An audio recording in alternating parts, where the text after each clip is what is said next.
Welcome back to the show. We are now joined by offensive lineman Jace Werkheiser and place kicker Nick Dace. Guys, thanks for joining us. No problem. Jace, the offensive line leads the way to 7 rushing touchdowns and 411 yards gained on the ground. What was working well for this offensive unit? The running game was awesome. We were just running pretty much zone and just running, opening up holes for the running backs. Nick Kukoc moves into second place all-time on the single-season list for rushing yards. What is it like having guys like him, Jordan Tassio, and even Brad Crackle running behind you guys? It's awesome. It just really, you really appreciate it when you see the running back just flying down the field after you open up some holes for him. And it seems like those guys really get all, most of the credit, but whenever you talk to them, they point the finger right to the offensive line. So even though you guys may not be the ones, getting in the end zone, you're really the ones that are the real football players, as Coach likes to say. Yep. They always give us appreciation on the sideline, and it's awesome. And Nick, you come through with 8 extra points on the day. Is your foot tired from all those touchdown kicks? No, I pretty much enjoy every one I get because, the team keeps it exciting putting the ball in the end zone, so it's fun to watch.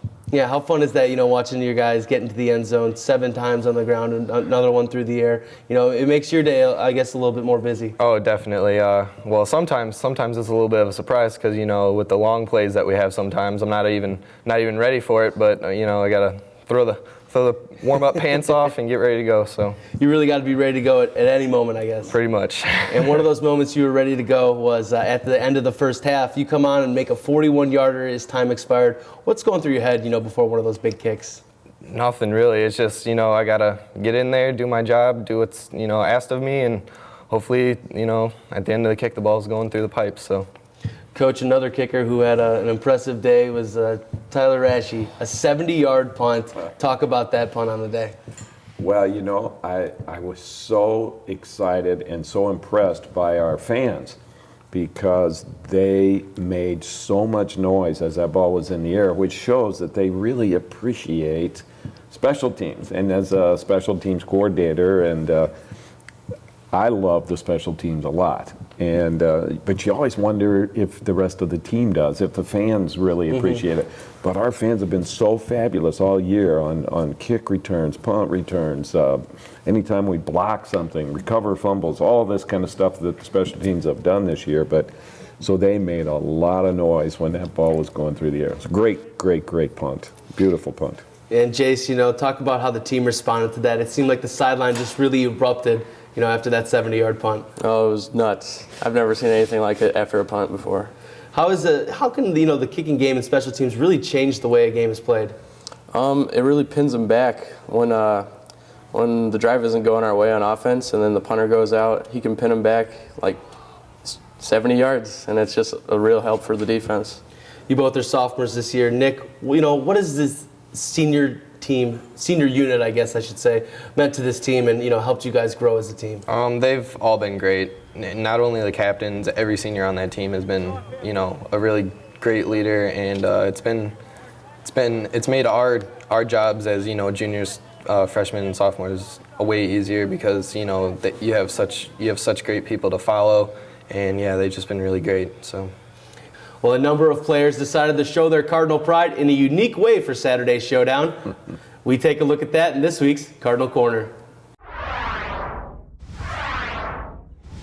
The Cardinal football fans have been showing their pride all season, cheering on the Cardinals to a 10-1 record and giving them support into their second-round game against Wabash College. But a few members of the team decided they wanted to show their Cardinal pride in a unique way before the team took on first-round opponent, the University of Dubuque, last week, sacrificing their heads and faces to the beauty salon and dyeing their hair cardinal red before the team faced off against the Spartans.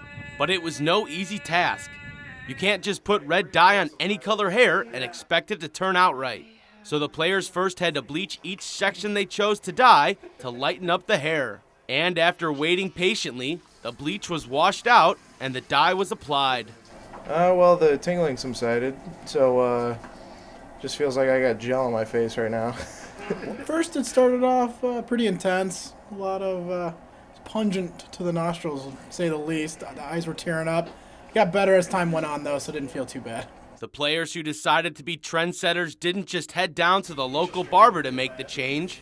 but instead looked to the Cardinal family for the right person and found it in Renee Garza. And that name should sound familiar to Cardinal fans, as she is the sister of defensive lineman Valente and married to a former Cardinal football player herself. This is a first, I will say. But I'm super excited. It's a lot of fun. A little break in my day, something different. The team is used to sacrificing themselves on the field for victory, but this process was definitely a first for all those who participated. And the Cardinals had a reason behind their madness.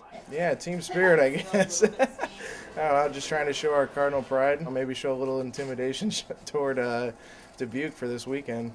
And that intimidation worked as the Cardinals rolled to a 59-13 victory, red beards and all. So, Jace, you didn't decide to dye your hair red? No, I decided to pass on that. Nick, what were your thoughts, when you see the guys coming in with the red hair? Well, it's just the camaraderie of the team. It's great. It's just great to see even the older guys and some of the younger guys having some fun. So it's great. Coach, have you ever seen any of your players show up at practice before with the red dyed hair? Well, no, because our colors were orange and black when I was in high school. That's probably the only reason, though, because they did some orange hair back in the day. So it was fun to see. They are really having fun. They're very excited, and right now we're playing very hard. Well, regardless of the hair color, the team did get it done on Saturday, but you guys have a big showdown coming up this week, against Wabash College, heading to Crawfordsville, Indiana. Jace, do you think, the away game is going to affect this team at all, especially with the hour time difference? I don't think it's going to affect us very much. We're going to go into the game well prepared for it, and I just don't think the time zone change is going to change anything. Nick, what's it like seeing some of those young guys come in and really contribute on this team? Well, I know what it's like coming in as a freshman, and I know it's a little, you can get your freshman jitters out, but to see Ryan Kent and as well as the other freshmen handle themselves in the game as well in practice and off the field as they do, it's really nice to see because it's just they've been doing a great job. You got your freshman jitters out pretty easily. I mean, Yeah. You're only a sophomore and you're coming in and you're already the all-time, field goal kicker, point after touchdown kicker. What's that feel like, being the record holder right now? Well, I mean, I can't credit it all to myself because, I've been blessed with having a team who's been putting points on the board and everything. So, I get out there and do my job, but, I have to credit everyone else who's been, helping me along the way. Well, we wish you guys the best of luck this Saturday. Coach, Nick, Jace, thanks so much for coming in. Thanks. Thank you. Coming up next, we have Clark Tusher stopping by to share his expertise on all things North Central athletics. Don't go away.